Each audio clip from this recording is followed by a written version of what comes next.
Politics to me sometimes feels like you've wandered deep into the heart of the Twilight Zone. And I want you to see this video and some other things I want to show you to prove that it's all, for some reason, gone to the dogs now.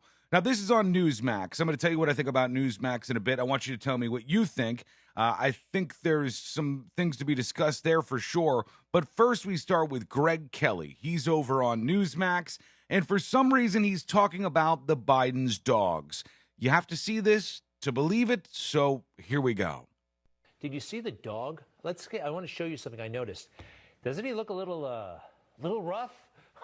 I love dogs, but this dog needs a bath and a comb and all kinds of love and care. I've never seen a dog in the White House like this. I remember Buddy, I remember Millie, I remember lots of dogs, but not a dog who seems, I don't know how much love and care he is getting. Let's bring in the historians.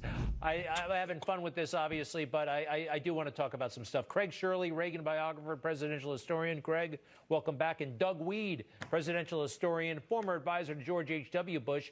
That's the White House where I remember Millie. Millie had like a staff, and they really took care of her. Very beautiful dog. Unlike this dog looks like from the junkyard. And I love that dog, but he looks like he's not been well cared for. No, not at all. Thank you for having us. No, he looks very dirty and disheveled, and very unlike a presidential dog like Millie or Victory or something else in the past. Okay, let's go back. I mean, just this is a snapshot of exactly what I'm talking about. Politics in the Twilight Zone. We're running down the first dog or the second dog. I don't know how they split it up there, but the Biden's German Shepherd. We're now running down that dog to make political points. Oh, but wait, there's more. Let's keep going with this because it didn't start out of nowhere. In fact, I don't think Newsmax was doing this out of nowhere.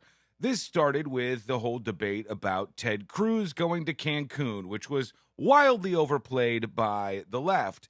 And in this case, you had the New York Mag playing themselves a little too far into the weeds with the idea that Ted Cruz not only abandoned millions of freezing Texans, but also his poodle Snowflake.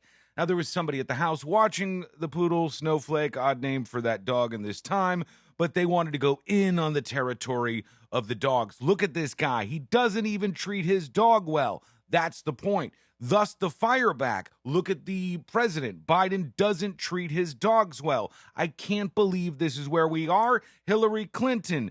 Don't vote for anybody you wouldn't trust with your dog. Pretty hilarious reply here from Comfortably Smug. I think drives the point home. But she's now going in on the dogs. She's talking about Ted Cruz. Over here, somebody says to Hillary, couldn't agree more. And they post an old CNN article from 2002, former first dog buddy killed by car. Everybody's going at it. Who's the worst dog owner? That's where we found ourselves. And it feels like a Twilight Zone to me. This is what I see when I watch some of these networks. I mean, I believe personally that OANN is the most detached from reality in this mix. And when you come back a little bit from that, you'll land on Newsmax. They're catering to you. To many of you, in fact, some of you are very sensitive about any criticism of anything to do with right-thinking politics. You're going after Newsmax, you're the enemy. But ask yourself the honest question, is this worth talking about on a news channel? Or is it just partisan bickering?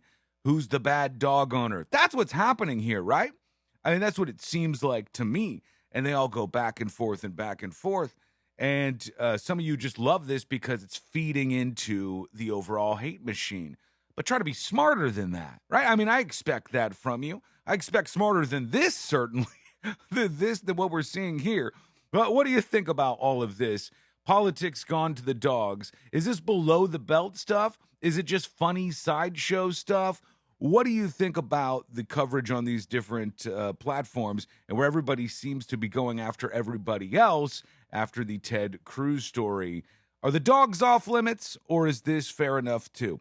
Hey, I want to thank you for following the page. I appreciate you doing that. Share this if you don't mind. If you think these videos are great, there's one every single day for you to enjoy, at least I hope. And we'll see you again real soon.